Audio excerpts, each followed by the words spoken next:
Trumpets playing soft jazz from out of the dark desert distance. They come tomorrow. It is too late for us. Welcome to Night Vale.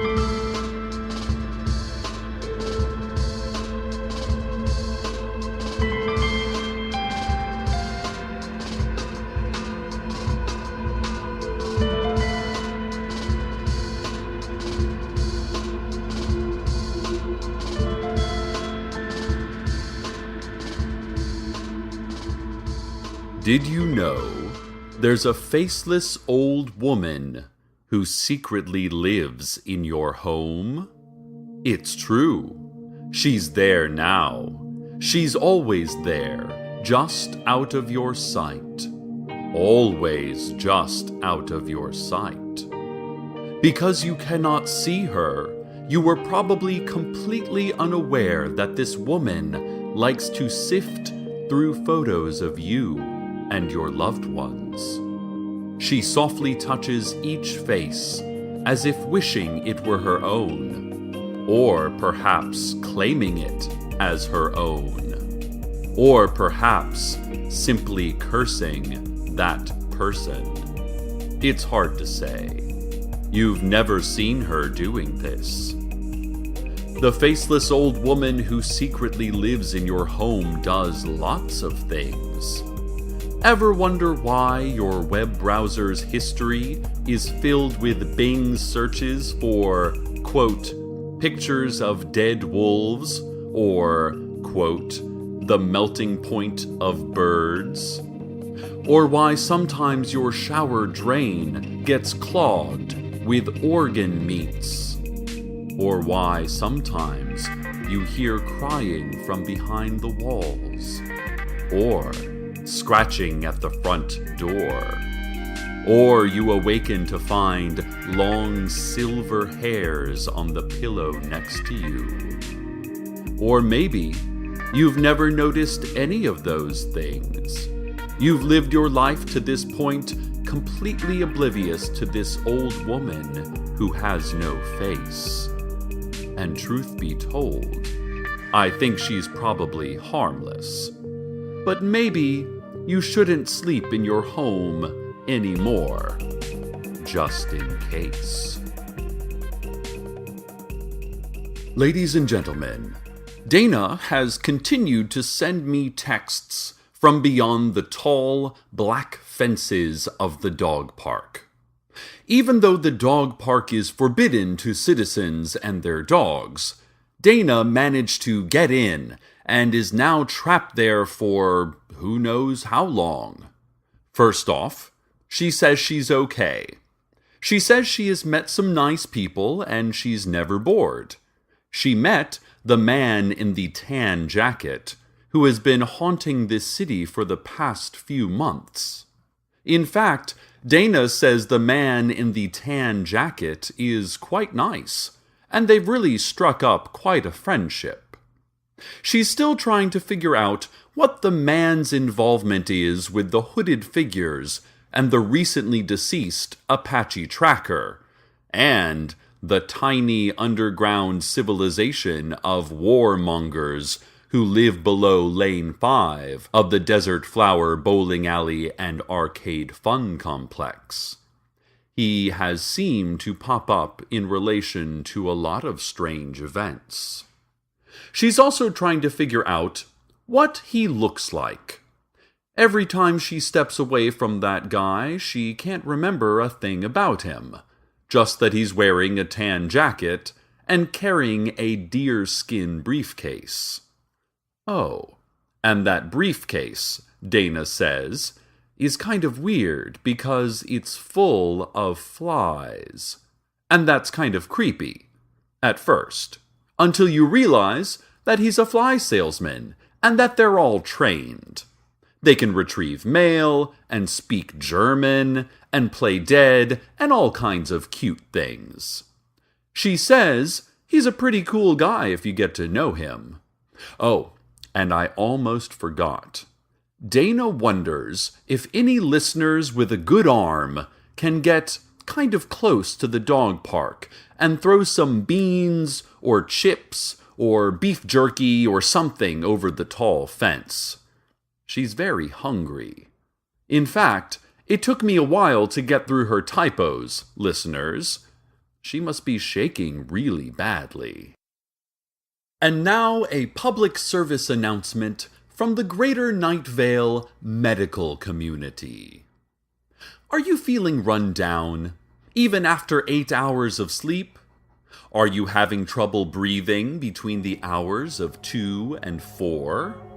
Are you gaining several extra pounds of weight, only to lose those pounds suddenly and then gain them back, all in 5 to 6 hour stretches of time? Are you craving soil, like all the time?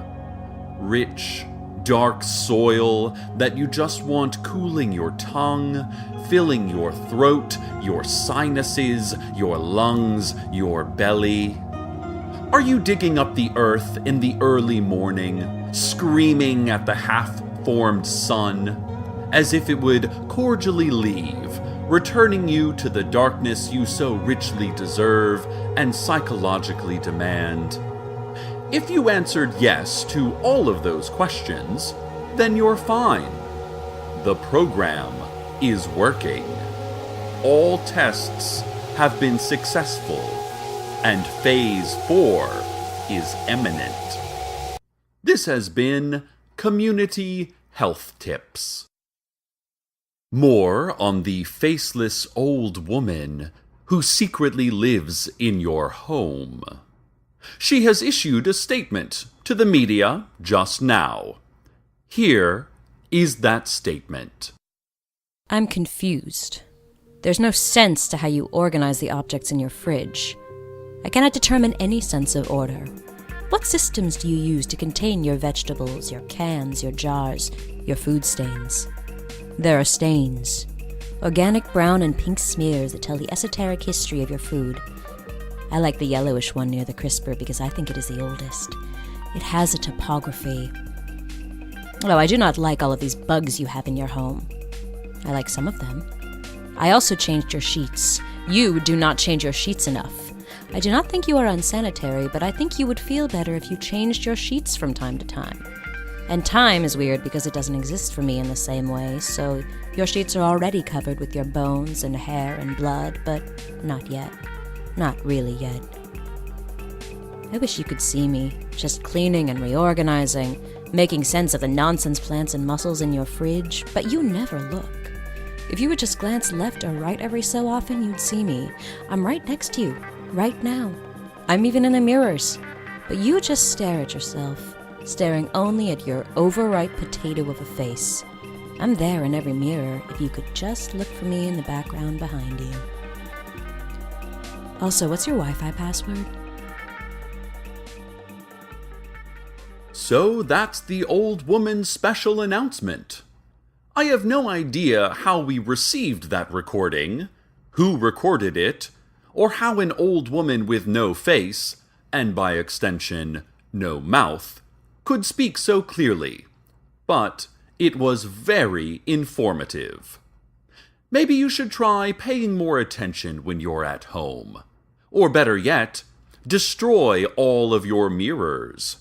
As my mother used to tell me, someone's going to kill you one day, Cecil, and it will involve a mirror. Mark my words, child. And then she would stare absently through my eyes until I giggled. Oh, I miss her so much. Listeners, a lot of you have written in asking for photos of Kociątek, the station cat, and to learn what became of his litter of kittens. Station management did not let us keep the kittens, but they have been given away to good homes. Unfortunately, like Kociątek, the cats are also stuck, floating in fixed points in space, so their owners will have to visit them right where they were born, right here in the station bathroom. Kociątek hovers about 4 feet in the air, but some of those little ones are as high as 9. It's sad that we cannot keep the kittens for ourselves, but it'll be nice to see them every time we take a restroom break at work. I wish I had some photos to share with you, but alas, radio is not a visual medium. Also, the last 3 staff members that took photos not only found that Kociątek does not show up in pictures, but those staff members also died pretty agonizing deaths the week following. So, we're refraining from even describing what he looks like. Oh, but I did make a quick recording of the meow Kociątek makes when it's time to eat.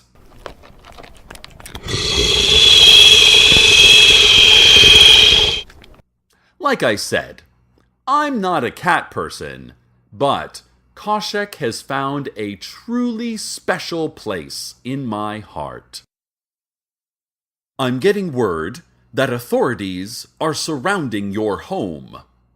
These authorities are secret agents from a vague yet menacing government agency. You are probably looking out your window now to see these agents, but they are highly covert. You cannot see them even if you look hard. These specially trained men and women can expertly disguise themselves as trees and doors and birds and feral cats and wind gusts. A group of them have even disguised themselves as one item of furniture in your home. I am not at liberty to even speculate which one, but you're probably looking at it right now. The vague yet menacing government agency seems upset that the faceless old woman who secretly lives in your home has been alerting you and the media to her presence. I mean, we all knew she was there. Who doesn't know about the faceless old woman that hides in all of our homes? It's not dissimilar to knowing that Santa Claus isn't actually real. Everyone, except young children, of course, knows Santa is this huge population of heavily sedated and costumed bears that the CIA lets loose across the country every Christmas Eve. And like the Santa Claus myth, it's important we keep up the image that we all don't know the truth. Like, let's all pretend Santa is a gift-giving old man and not a drugged-up government bear. And in the same vein, there's no faceless old woman hiding in your home. Anyway, the agents are encroaching on your home now and preparing to use deadly force. I'd like to tell you that you need to run, to get out of there now, to save yourself. But it is too late. Every entrance and exit is barricaded. I am afraid you are doomed. Unfortunately, the faceless old woman must know something. She must know secrets, some very important bits that the vague yet menacing government agency holds dear. And those secrets are probably about you. Perhaps she is planning to reveal your purpose here. Perhaps you too are connected, albeit unwittingly, to the vague yet menacing government agency, and this information cannot, must not be shared. You are a walking, top-secret document. And now, on the verge of this revelation, you must be destroyed. On the plus side, you had a purpose, and that is more than most of us can say. You will be missed. So, for your last moments, though surely not ours, I give you the weather. One felt heart.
The faceless old woman, secretly living in your home, wants to apologize to you.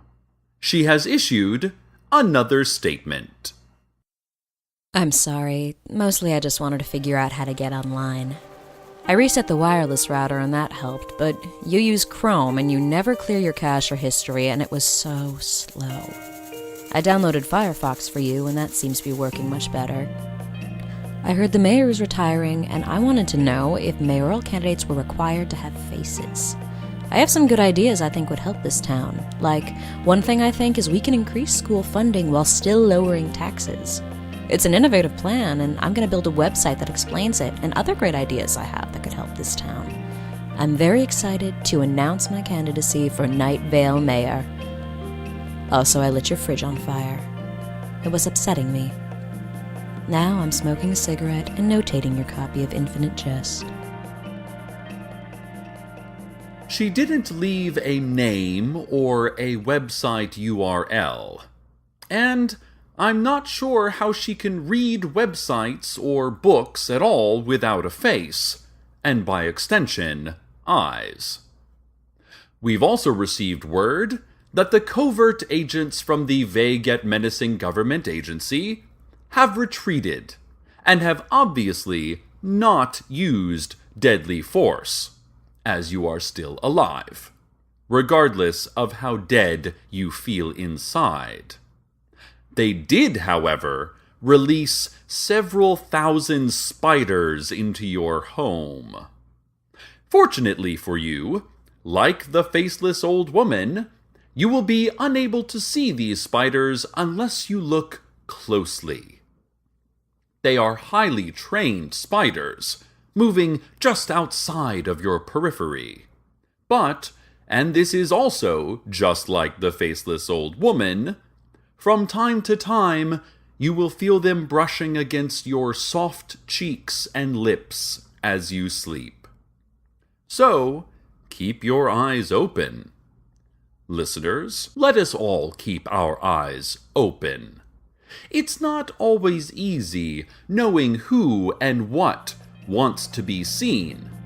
But when you look around you, pay attention to those fuzzy and dark corners. Peer deeper into those predictable patterns like walls and moons.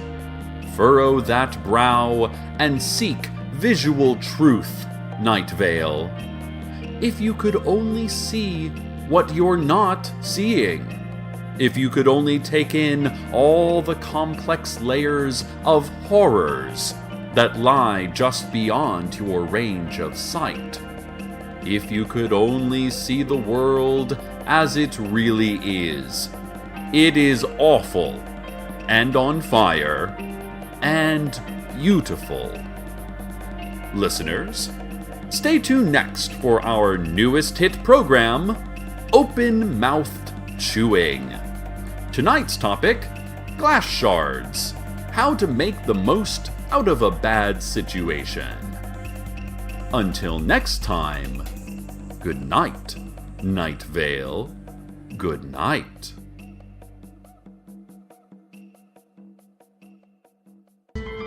Welcome to Night Vale is a production of Commonplace Books. It is written by Joseph Fink and Jeffrey Craner and produced by Joseph Fink. The voice of Night Vale is Cecil Baldwin. The voice of the faceless old woman was Mara Wilson. You can read her writing at marawilsonwritestuff.com. Original music by Disparition. All of it can be downloaded for free at disparition.info. This episode's weather was Long Gone by Mary Epworth. Find out more at maryepworth.com.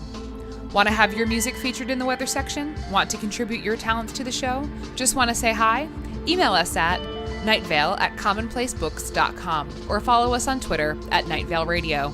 Check out commonplacebooks.com for more information on this show, as well as our books on the unused story ideas of H.P. Lovecraft and what it means to be a grown-up.